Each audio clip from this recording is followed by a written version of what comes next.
Aira yang saat itu hendak memasukkan makanan ke dalam mulutnya berhenti, lalu menatap Bima yang juga sedang menatapnya. "Ayolah Tuan, berhentilah mengerjaiku. Habiskan makanan Tuan." Bima terlihat sedih. Dia bersandar di kursi rodanya dan memainkan sendoknya. Aira kembali berkata, "Tuan, tidak baik berwajah seperti itu di depan makanan." Bima melirik Aira yang juga sedang meliriknya.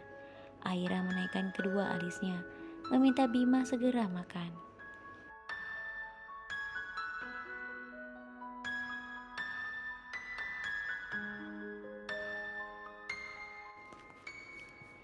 Bima kembali menikmati makanannya, walaupun tak seperti biasanya.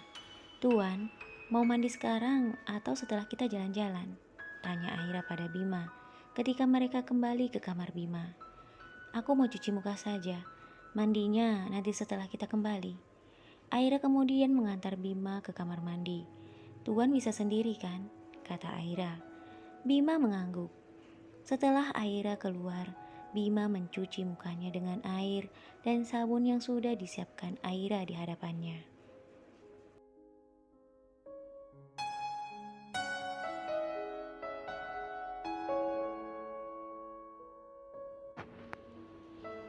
Saat Bima membuka pintu, Aira segera berlari dan membantu Bima keluar.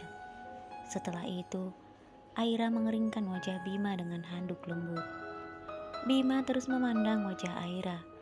Bima teringat saat pertama kali melihat Aira datang ke rumahnya.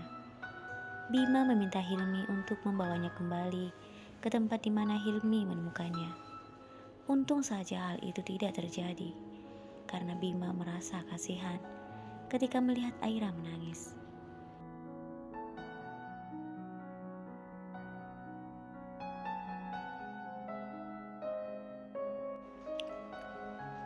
Setelah mengeringkan wajah Bima, Aira menyisir rambut Bima. Semua perhatian dan kasih sayang Aira itu kepada Bima membuat Bima semakin kagum dan merasa sangat nyaman. Setelah itu, Aira dan Bima pun pergi ke taman yang berada tak jauh dari rumah Bima. Bima tersenyum. "Wah, sepertinya taman ini mengalami banyak perubahan. Sejak aku kecelakaan, aku tidak pernah mengunjungi tempat ini lagi. Terima kasih ya Aira, sudah mengajakku ke sini." Aira tersenyum dan berhenti di dekat sebuah kursi.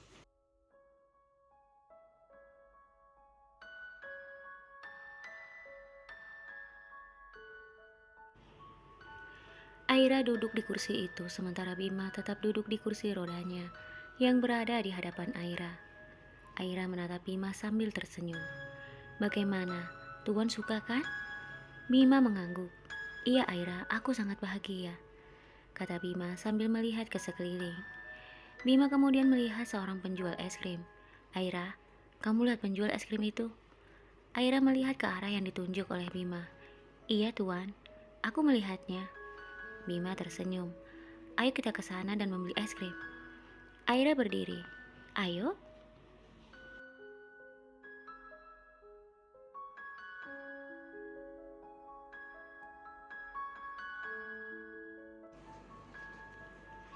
Setibanya mereka di dekat penjual es krim itu, Bima dan Aira memesan rasa es krim kesukaan mereka. Sambil menunggu es krim pesanan mereka, Bima tersenyum melihat ke setiap sudut tempat itu. Namun seketika wajah Bima berubah ketika melihat seorang wanita cantik yang berdiri tak jauh darinya. Bima terus memandang wanita itu seakan tak dapat mengedipkan matanya. Tetapi Aira yang memberikan es krim pesanannya membuat Bima terkejut.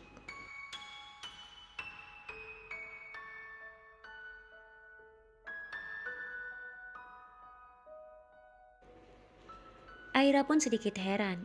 "Ada apa Tuan?" Bima kembali menatap wanita itu lalu berkata, "Sebaiknya kita pulang sekarang Aira."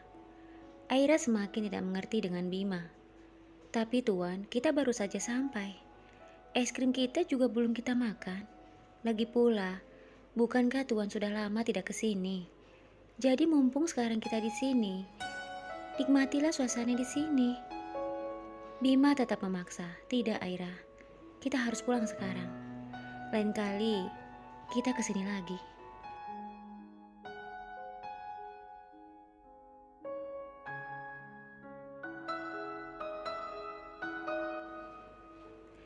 Karena Bima terus memaksa, akhirnya Aira pun mendorong kursi roda Bima. Namun saat mereka berjalan, hendak kembali ke rumah, tiba-tiba seseorang jatuh tepat di hadapan Bima. Bima dan Aira tampak kaget. Aira kemudian dengan cepat menolong orang itu. Ketika orang itu berdiri dan mengucapkan terima kasih kepada Aira, orang itu terlihat sangat kaget ketika melihat Bima. Dan itu juga terjadi pada Bima. Ternyata orang yang jatuh itu adalah wanita yang dilihat Bima tadi.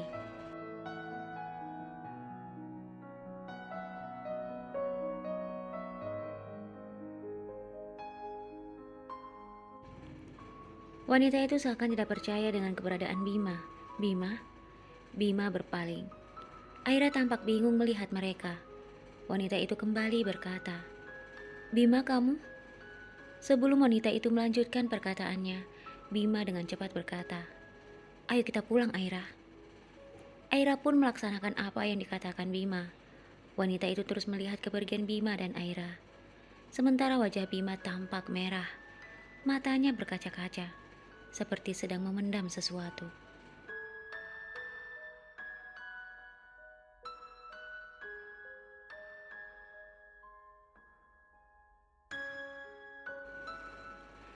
Setibanya di kamar, Bima langsung mendekati jendela dan menatap keluar.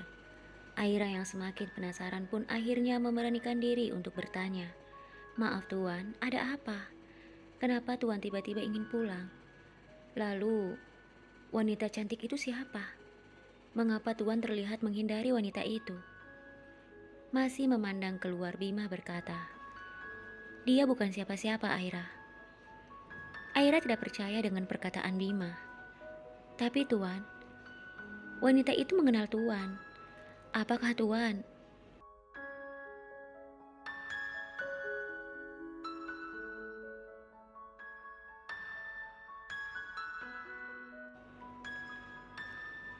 Aira belum menyelesaikan perkataannya.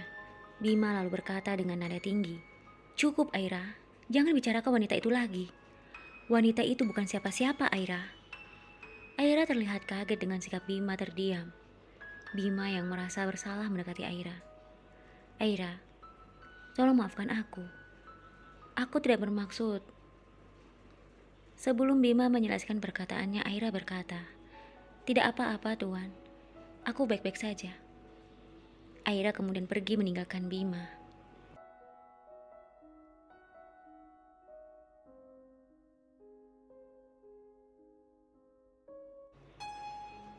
Melihat Aira pergi, Bima berteriak, "Aira, kamu mau kemana?" "Aku mau mandi, Aira. Siapa yang akan memandikan aku?" Tanpa menoleh pada Bima, Aira berkata, "Sebentar lagi Hilmi akan datang." Bima kembali berkata, "Tapi Aira, hari ini Hilmi pulang larut malam." Aira yang segera menutup pintu tidak mendengar perkataan Bima. Ya Tuhan, kenapa aku selalu saja melakukan itu padanya? Lihat sekarang, dia marah padaku.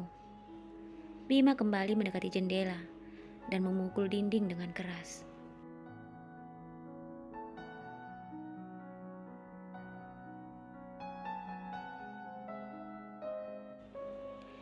Bima tertunduk dan kembali terbayang wanita yang dia lihat di taman.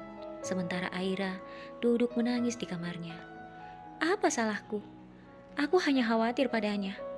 Aku pun bertanya dengan baik. Tetapi dia menjawabnya dengan keras. Dia pikir aku wanita apa? Seenaknya saja berkata apapun padaku.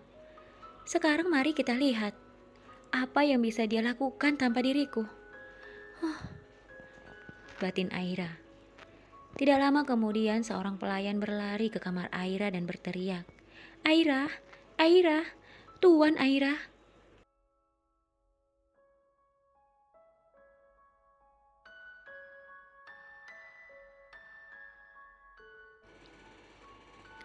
Aira segera berdiri dan mendekati pelayan itu. "Ada apa dengan Tuan? Kenapa kamu berteriak?"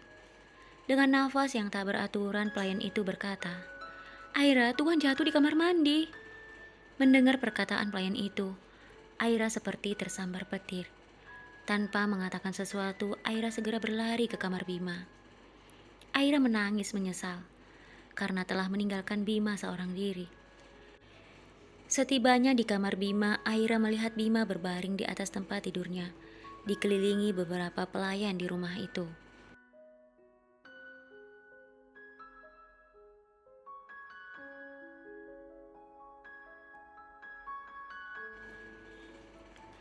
Aira segera mendekati Bima dan menangis. "Tuan, apa yang terjadi dengan Tuan? Tuan, tolong maafkan aku karena aku sudah meninggalkanmu sendirian di kamar." Salah satu pelayan berkata, "Kita harus bawa Tuan ke rumah sakit." Pelayan yang lain setuju. Salah satu di antara mereka kemudian menelpon Hilmi dan memberitahu keadaan Bima. Hilmi yang tampak begitu kaget langsung pergi meninggalkan rapat di kantornya. Sementara Aira terus memeluk Bima yang tak sadarkan diri.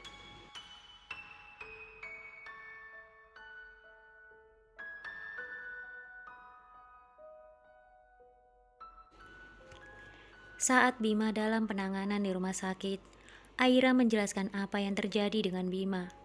Aira juga meminta maaf karena telah meninggalkan Bima seorang diri di kamar. Hilmi sangat menyayangkan sikap Aira, namun Hilmi tetap memaafkan Aira.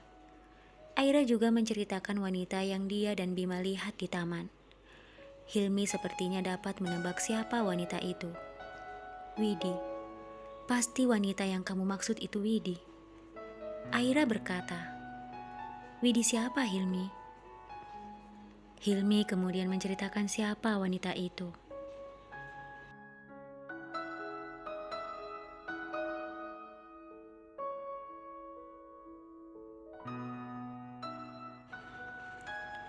Hilmi menatap Aira. "Widi adalah kekasih Kak Bima, Aira." Aira tampak kaget ketika mendengar perkataan Hilmi. "Kekasih?" Hilmi mengangguk. "Iya, Aira. Widi adalah kekasih Kak Bima. Mereka menjalin hubungan kurang lebih 5 tahun. Namun setelah kecelakaan itu, Widi meninggalkan kakakku. Mungkin Widi malu memiliki kekasih yang cacat. Yang membuat Kak Bima semakin sedih adalah Kak Bima sudah melamarnya dan hari pernikahan mereka telah ditetapkan."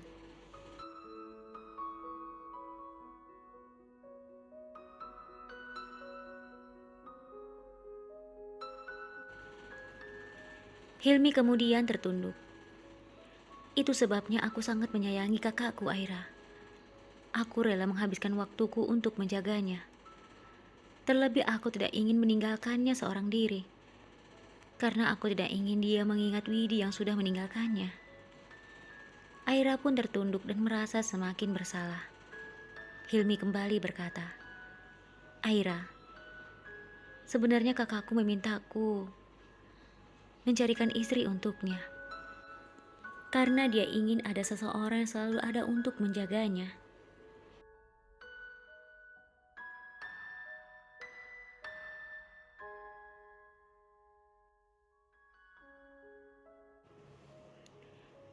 Aira hanya tertunduk. Hilmi kembali berkata, "Tapi aku sendiri bingung harus menemukan di mana seorang wanita yang tulus menerima keadaan kakakku, Aira. Saat aku kebingungan itulah, aku tidak fokus mengendari mobilku dan hampir menabrakmu." Tidak lama kemudian terdengar suara dokter memanggil Aira dan Hilmi. Mereka pun segera masuk dan menemui dokter itu. Hilmi dan Aira terlihat begitu khawatir dan langsung menanyakan keadaan Bima. "Bagaimana keadaan kakakku, dokter?"